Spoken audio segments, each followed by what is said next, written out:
gracias, Mario, otra vez por venir. Muchísimas gracias. Tenemos aquí encima de la mesa primero la comparecencia de Teresa Rivera, no sé qué te ha parecido, vamos a escuchar si te parece primero ese total en el que ella tiraba el balón hasta la época de Mariano Rajoy. Escuchen. ¿Sabe cuál ha sido la vez que más cerca hemos estado de resolver las obras del Barranco del Pollo? Cuando Teresa Rivera, como secretaria de Estado, firmó la única declaración de impacto ambiental favorable a esas intervenciones en diciembre de 2011 y ustedes dejaron caer. La guía quedó caducada en 2017 por falta de actuación del gobierno del señor Mariano Rajoy y desde el primer día en 2018 recuperamos las obras de emergencia. Silencio, por favor, señores diputados.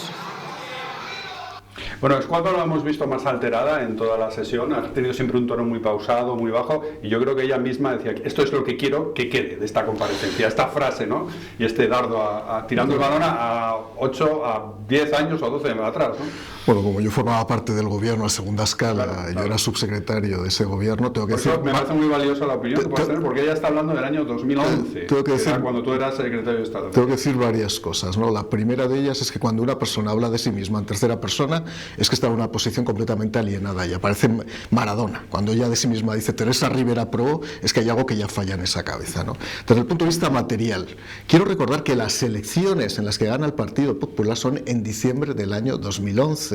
Por consiguiente, ella aprueba la declaración de impacto ambiental los días previos a que se celebren las elecciones. Durante los 3 años anteriores a las elecciones, fruto de la crisis económica, no se llevó a cabo ninguna inversión en el ámbito del Ministerio de Medio Ambiente. ¿Qué es lo que hacía el Ministerio de Medio Ambiente? Aprobar declaraciones de impacto ambiental. Cuando no hay dinero, se aprueban proyectos o declaraciones de impacto ambiental. Si además la apruebas en diciembre, es evidente que es una declaración de impacto ambiental electoral, porque está claro que no la vas a ejecutar. Quiero recordar a todo el mundo que Mariano Rajoy ganó por mayoría absoluta y todas las encuestas daban mayoría absoluta, por lo tanto ella sabía perfectamente que esa declaración no iba a estar acompañada posteriormente por unas infraestructuras llevadas a cabo, unas inversiones llevadas a cabo por el Partido Socialista. ¿Qué quiero decir con esto? Sabía perfectamente Teresa Rivera que en los años siguientes no había dinero en los presupuestos del Ministerio de Medio Ambiente, por lo tanto esa declaración nunca se iba a poder ejecutar. Los años de Mariano Rajoy fueron años de poca inversión. Ya digo, yo estaba en el Ministerio de Fomento, porque no había dinero, porque la hacienda pública estaba quebrada, que la habían quebrado ellos, entre otras cosas, que tuvo que modificar la Constitución Zapatero, el ínclito Zapatero, para reformar el artículo 136 e introducir el principio de estabilidad presupuestaria para intentar sobrevivir. Entonces, cuando finalmente comienza a haber cierto margen, puede ser en el año 2016-2017. Y en el 2018 se produce el cambio de gobierno. Del 2018 hasta ahora han pasado 6 años. No me basta apelar a las obras de emergencia. Una obra de emergencia es una obra puntual, no es una obra de gran alcance. Han tenido 6 años para rehabilitar la declaración de impacto ambiental, haciendo una nueva, viendo las nuevas circunstancias y evidentemente dotando los fondos necesarios para que la Confederación del Júcar pudiera llevar a cabo las obras, y no lo han hecho. Por lo tanto, no es que mienta, es que utiliza la información de manera absolutamente torticera, capciosa y desde luego sin ningún tipo de contexto político y económico. Claro, la otra vertiente de esta comparecencia era ver hasta dónde podía llegar el Partido Popular Español en su veto a Teresa Rivera, ¿no? Porque es verdad que la primera condición es, bueno, vamos a ralentizarlo, vamos a paralizarlo hasta que comparezca en el Congreso y luego ya veremos, pero el mismo día que comparece en el Congreso el Partido Popular Europeo ha dicho que vía libre. Es decir, ahí no sé cómo podemos interpretar esto.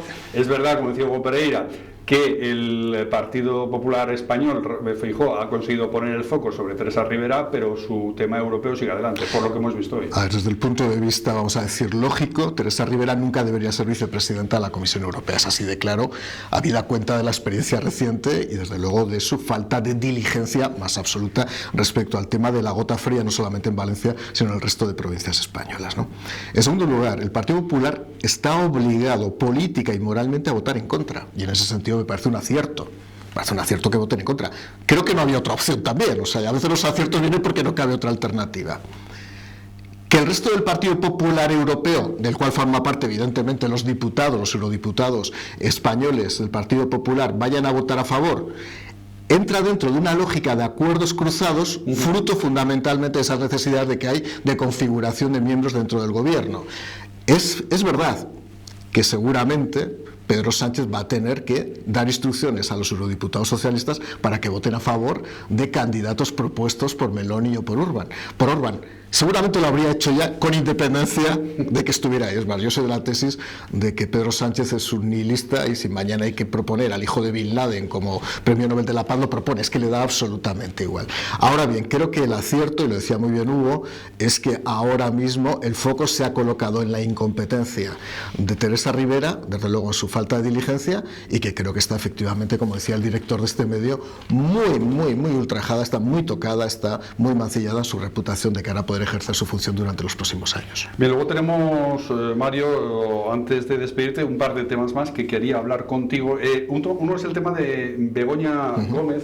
Hay novedades prácticamente a diario en relación con Begoña Gómez. Ella ahora está en Brasil de viaje con Pedro Sánchez. Hoy, por ejemplo, los compañeros del debate publicaban una noticia que van a ver ahora en pantalla relacionada con las adjudicaciones del gobierno a las empresas relacionadas con Begoña Gómez. El gobierno adjudicó 60 millones, más de 60 millones a la empresa que hizo el famoso software a Begoña Gómez. Este software que fue donado por varias empresas para su máster, que luego además ella tuvo que adaptar a la Universidad Complutense y para eso firmó ella misma un pliego de condiciones técnicas de adaptación del software que no está autorizada a hacerlo, ni Begoña Gómez ni Pepe Pérez, lo tiene que hacer un técnico en informática y por eso la están demandando también por inclusismo, ¿no?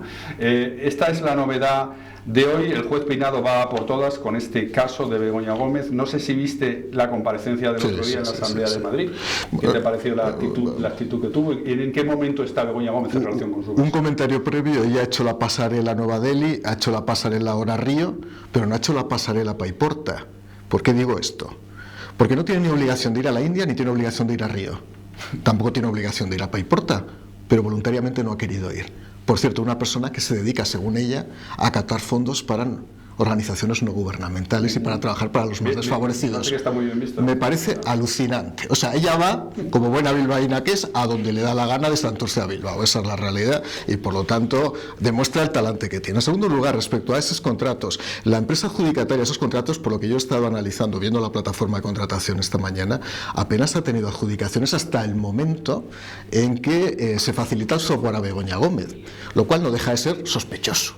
Indiciario, evidentemente no es una prueba manifiesta, pero una empresa que apenas había tenido adjudicaciones del sector público estatal, resulta que en el momento que hace entrega gratuitamente de manera aparente o no onerosa a Begoña Gómez de su software, resulta que es adjudicataria no de un contrato menor, hablamos de más de 60 millones de euros. Tercer lugar, yo no sé si Begoña Gómez es pulcra o sepulcra, no tengo claro, pero desde luego me parece que es una cosa que su propio marido le llame así, y sí que el juez Peinado, yo creo que debe hacer una cosa, y es analizar, porque yo todavía no lo sé, en qué régimen jurídico están desde el punto de vista matrimonial, si están en separación de bienes o están en bienes gananciales. No es un tema menor. Yo me da la impresión que el juez Peinado va por eso, porque ojo, porque como estén en un régimen de gananciales, los beneficios que ella haya podido obtener son beneficios del matrimonio y él mismo habrá podido tener algún beneficio. Cuidado que no es un tema menor. Respecto a la comparecencia del otro día, me pareció lamentable. Primero porque para decir que ella no iba a declarar, teniendo en cuenta que era un asunto que estaba sometido a secreto judicial, soltó un monólogo político. Soltó un monólogo político que estoy convencido que no preparó ella, se lo preparó alguien. Por eso te quería preguntar, ese minuto que ella se reservó, dijo no voy a hablar, pero se reservó un minuto muy preparado. Me parece lamentable, se lo preparó alguien, y quiero decir una cosa, porque yo he sido secretario de Estado de Igualdad. Te pido, Begoña Gómez, que no hables en nombre de las mujeres de este país.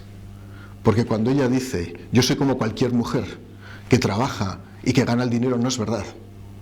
Una mujer en España no cualificada y sin título universitario no tiene 2 cátedras. Por lo tanto, deja de insultar a las mujeres de este país. Deja de utilizar el feminismo pardo como una forma de justificación cuando lo tuyo es absolutamente intolerable. Claro, y hay mañana 2 temas, Mario, que te quería preguntar sobre ellos. Son 2 temas que nos van a ocupar mañana. Uno, el tema de Aldama, que comparece ante el juez Moreno. Este está en prisión por riesgo de fuga y ya ha dejado caer que incluso hasta le están entrando ganas de tirarle la manta. Tú, como experto en los intríngulis del Estado, al haber tenido cargos de importancia en el organigrama del Estado, cuando este tipo de personajes que se mueven alrededor de ciertas personas amenazan con tirar de la manta, ¿son creíbles ¿O no? Bueno, depende. Yo he conocido gente que decía que tiraba la manta y eran increíbles, o sea, que es que realmente cualquier cosa que diga no tiene valor. Pero es que este sí, pero porque su credibilidad viene dada de su adhesión, de su proximidad a determinadas personas con responsabilidades políticas, como hemos podido ver, a su mensajería directa. Por lo tanto, es una persona que es creíble en la medida que sus conversaciones han tenido lugar y han existido. Respecto a lo de tirar de la manta, yo estoy convencido que más de uno está temblando hoy. Si Aldama ha tenido relaciones constantes, permanentes y fluidas con secretarios de Estado, con ministros, con presidentes de comunidades autónomas, cualquier conversación que haya tenido lugar, ya sea de manera a través de mensajería telefónica o por vía telefónica, puede contener algún elemento que sea evidentemente determinante de la comisión de un hecho delictivo. Y él, si ve que puede estar enfangado hasta, nunca mejor dicho, hasta los pies de posible responsabilidad penal, es el clásico comportamiento, la clásica conducta del que dice: si yo voy a la cárcel no me voy solo, os venís todos conmigo. Tirar de la manta, por cierto, es una expresión que viene es navarra, eso un día si queréis os lo explico, es una expresión que viene de la Catedral de Tudela, y como hay mucho socialismo navarro implicado aquí, pues a lo mejor sería bueno que los socialistas navarros fueran aprendiendo qué es tirar de la navarra. Pues había una manta en la Catedral de Tudela, donde se identificaban todos los judíos que se habían convertido, los judíos conversos. Y entonces tirar de la manta era descubrir e identificar qué judíos se habían convertido. Y de ahí viene la expresión. Esto es muy curioso. Y el último tema que te quería preguntar es el que también nos va a ocupar mañana, que es esto de la votación en el Congreso del pacto fiscal de Sánchez, de estos cambalaches que él hace in extremis, a ver cómo consigue cuadrar el círculo, ¿no? Si es posible eso, ¿no? Y entonces tenemos ahí a los del PSOE rogando, como vimos el otro día, a los de Esquerra Republicana, votarme esto de las energéticas, por otro lado los de Junts también diciendo lo de las energéticas fuera, en fin, los del PNV también, pero los de Izquierda Radical diciendo no, lo de las energéticas tiene que ir, en fin, un auténtico caos fiscal. Y hoy hemos conocido que ya se ha recurrido a Zapatero, la mano que mece todas las cunas, para intentar mediar en todo ese caos y en ese cambalache. ¿Esto es creíble también? ¿Hay Zapatero mediando a las altas horas de la noche para intentar un acuerdo? Me imagino que va a haber una especie de avión directo entre Caracas y el Raval, bueno, imagino, para hacer algún tipo de negociaciones políticas. Yo he vivido esas negociaciones en el Congreso de los Diputados, he visto al PSOE sudar, he visto al PSOE venir a pedirme el voto cuando yo era portavoz adjunto del Partido Popular, y es que la situación se ha tensado muchísimo. Vamos a ver, yo estoy convencido que mañana sacarán un mínimo habrá, un mínimo acuerdo sobre temas básicos. Por ejemplo, la transposición de la directiva comunitaria, evidentemente incluso ha sido votada por el PP y Vox, como no puede ser de otra manera, ¿no? Que es la determinación de un tipo mínimo para el impuesto de sociedades para todo el ámbito de la Unión Europea. El resto de aspectos, bueno, algunos saldrán y otros no saldrán. Va a haber una negociación, vamos a decir, de caída. Es decir, no todo va a salir, pero a unos les satisfarán con unas medidas y a otros les satisfarán con otras. Y parte de lo que había sido el acuerdo no se producirá. Hay que tener en cuenta que empieza a haber ya una tensión enconada entre Junts y Esquerra Republicana, y menos enconada, porque es menos latente, pero existe, es más soterrada entre Bildu y el PNV. Y las posiciones son muy diferentes. Mientras Esquerra y Bildu mantienen una posición casi preanarquista respecto al concepto tributario de la tributación en España, Junts yo creo que va avanzando poco a poco, no hacia la mesura, porque es imposible, ni hacia la cordura, pero sí hacia las opiniones de la oligarquía catalana, fundamentalmente de los bancos y del sector energético, muy potente, por cierto, en Cataluña, y lo mismo con el PNV. Entonces va a empezar a haber choques importantes, y en este tema, el tema de la fiscalidad, es fundamental. Claro, intentar acoplar todo el minifundismo político que tiene Sánchez en ese tipo de grupos políticos que son absolutamente desafinados desde el punto de vista político y de intenciones políticas, es prácticamente imposible. Por tanto, la única negociación posible, porque ya lo viví en su momento, se aprobará, habrá un acuerdo de mínimos, darán un poquito a cada uno para que cada uno pueda vivir de lo que realmente ha adquirido y sobre todo que pueda vender ante los suyos que ha conseguido algo. Pues Mario Garcés, te agradezco muchísimo que estés aquí, tu análisis siempre inteligente en El Diario, cada vez que vienes nos gusta mucho, gracias. Y es un placer estar con vosotros. Y hasta la próxima, Mario.